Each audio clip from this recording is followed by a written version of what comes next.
বলি না কেন 1000 মানুষের মধ্যে 999 জন যদি ওপেন ভোট দেয়, ওপেন যদি ভোট দেয়, একজন মানুষ ভোটটা না দিয়ে কোন বিপদে পড়বে? তাহলে মনে হয় আপনার এই যে সরকারের 7 মাস যে হতে চলছে এই জায়গাতে একেবারে এক লাইনে বলেন যে বিএনপি এখন কি চায়, বিএনপির উদ্দেশ্যটা কি?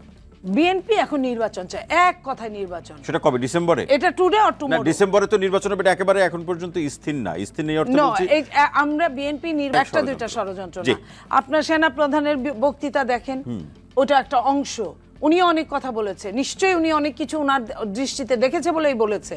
আপনার এই সরকার এক এক সময় এক এক কথা বলছে, তারাও যে খুব বেশি ভালো অবস্থায় আছে তা না, অথচ তারা কিন্তু আমাদের এই জায়গাতে আমি শামীম স্যারের কাছে যাওয়ার আগে যে গণঅভ্যুত্থানের আগে সকল রাজনৈতিক দল একত্রিত হয়ে আন্দোলন করতে পেরেছেন বিগত ফ্যাসিস্ট সরকারের বিরুদ্ধে, অনিয়মের বিরুদ্ধে। তো এখন যে ষড়যন্ত্রের কথা বলছেন, সকল রাজনৈতিক দল নাগরিকদের নিয়ে একসাথে সেই ষড়যন্ত্র মোকাবেলা আন্দোলন করতে পারছেন না কেন? কারণ আমার শস্যের মধ্যে ভূত আছে। ভূত যদি শস্যায় থাকে তাহলে তো হয় না, তাহলে তো আপনার হয় না। আপনি বিভিন্ন সংস্থা, মানে এই 53 বছরের তো বছরে ভূতেরও তো 53 বছর হওয়ার কথা বাংলাদেশে, তারও তো একটু বয়স হওয়ার কথা। সে তো কোনোভাবে দুর্বল হয় না, আরো শক্তিশালী হচ্ছে। ভূতের 53 বছর হয়ে দুর্বল হওয়া তো দূরের কথা, ভূতের ভীমরতিতে পেয়েছে। ভীমরতিতে পেয়েছে বলেই ভূত আজকে এটা করে, কালকে এক সংস্থা বাদ দিয়ে আরেক সংস্থাকে ওয়েলকাম করে। আমরা তো এক সংস্থা বাদ দিয়ে আরেক সংস্থার কাছে আমরা কোনো সংস্থাই চাই না। আপনারা বলছেন সবই দেখি তা না, কথা হ্যাঁ সবই দেখি তা না, লালন সেটাই সেই গায়ের মতো সবই ইন্টারেস্টের জায়গা থেকে আমি যতটুকু জানি যে এই ভূ রাজনীতির প্রেক্ষাপট সেগুলো নিয়ে আপনি লেখেন, বলেন, কথা বলেন। এই যেটি আজকে যেটি আমাদের নতুন পার্টি জাতীয় নাগরিক পার্টির আহ্বায়ক তিনি বলেছেন যে ভারত এবং পাকিস্তানপন্থী রাজনীতির কোনো ঠাঁই হবে না বাংলাদেশে। আমাদের আলোচনা আমরা শুরু করেছিলাম প্রত্যাশা প্রাপ্তি নিয়ে, কিন্তু আমরা সম্ভাব্য দ্বন্দ্বের আলোচনাগুলোতে কিন্তু চলে যাচ্ছি, চ্যালেঞ্জের প্রসঙ্গে তো স্যার এগুলো আসবেই, আরেকটা বিস্তৃত প্রেক্ষাপটের দরকার পড়বে। আমি ওইটা এক দুই লাইন বলে আপনার এখানে আসি।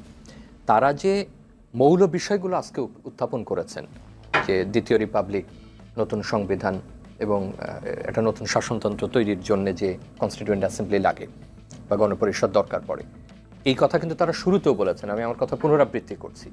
কিন্তু বিপ্লবে একসঙ্গে অনেকে বিপ্লব করে, বিপ্লবের পরে কিন্তু এমন কোনো কথা নেই যে সবাই একমুখী থাকবেন বা সবাই এক জায়গায় যাবেন। হতে পারলে তো সেটা ভালো হতো, সেটা সব ক্ষেত্রে ঘটে না। কারণ এর মধ্যে বৃহৎ বিএনপির মতো দল আছে, এর মধ্যে পুরনো জামাত ইসলামের মতো দল আছে, এর মধ্যে অন্যান্য আরও সংগঠন আছে, এবং তারা বহুদিনকার দল। এরা কেউ কেউ রাষ্ট্র ক্ষমতায় ছিলেন, কেউ বিরোধী দলে ছিলেন, কেউ মাঠের রাজনীতিতে ছিলেন। সুতরাং আমরা যে প্রক্রিয়ায় গণঅভ্যুত্থানটা দেখেছি, তরুণরা সর্বাগ্রে ছিলেন। এটা কে করেছেন, কার মাধ্যমে এটার প্রধান নেটওয়ার্ক তৈরি করা হয়েছে, সেটা আমরা ইতিহাসের অংশ। তার মানে কি আপনি কি মনে করেন এখন বিএনপির জন্য রাজনৈতিক খেলাটা খুব সহজ হয়ে গেল? না, বিষয়টা এরকম না।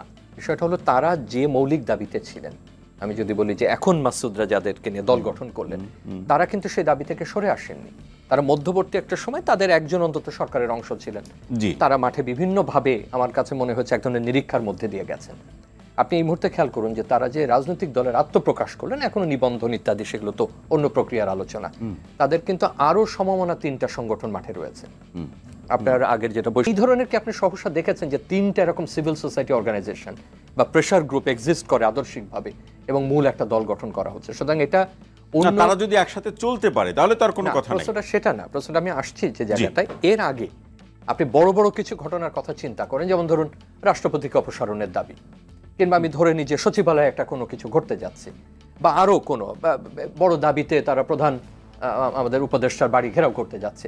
প্রত্যেকটা ক্ষেত্রে কিন্তু এই নেতৃবৃন্দ গিয়ে গেছেন শিক্ষার্থীদেরকে নিয়ে। তার মানে তারা একটা বৃহৎ শক্তি মাঠে।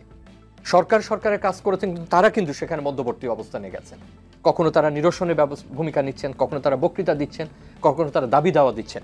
এখন আপনাকে প্রশ্ন করতে হবে যে এই দলে তাহলে কি মাসুদরা আবার একই ভূমিকা পালন করবে?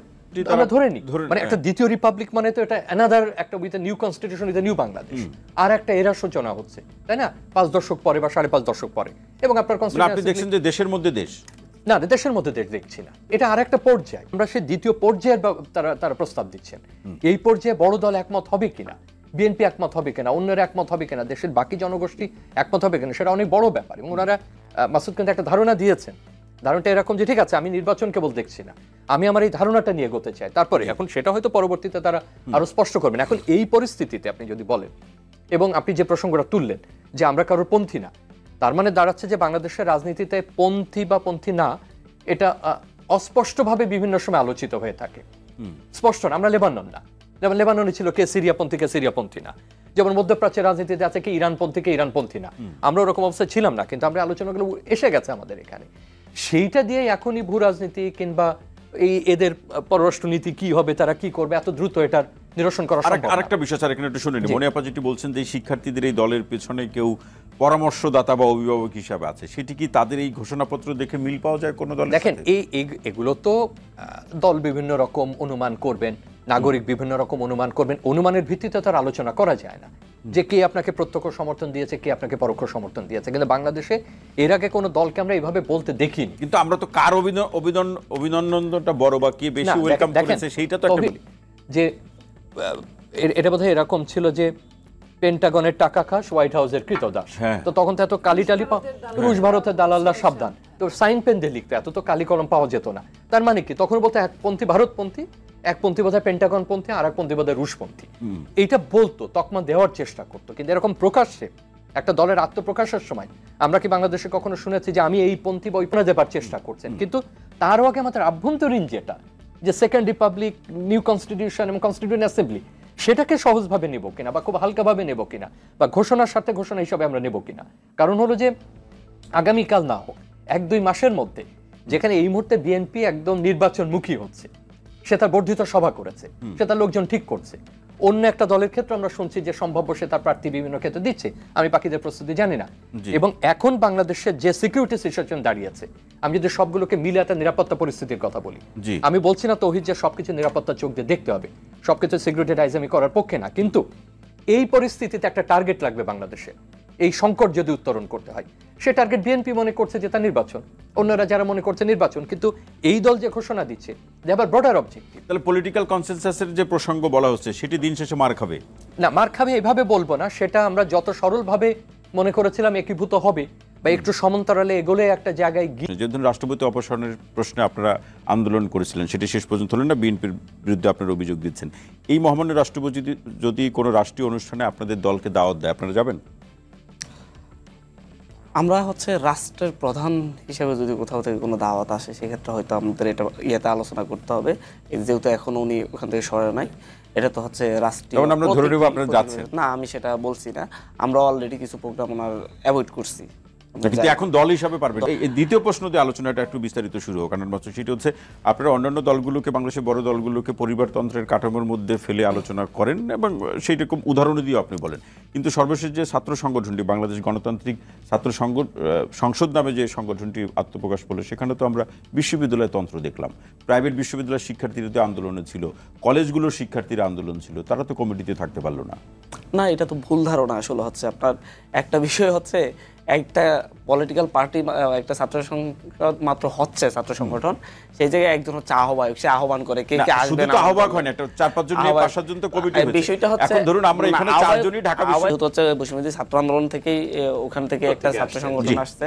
তো বিষয়টা যে আপনার এখানে 8 জনের একটা অর্গানোগ্রামে 4 জনই ঢাকা বিশ্ববিদ্যালয়ের বাইরের এবং 4 জন ঢাকা বিশ্ববিদ্যালয় থেকেই হয়েছে।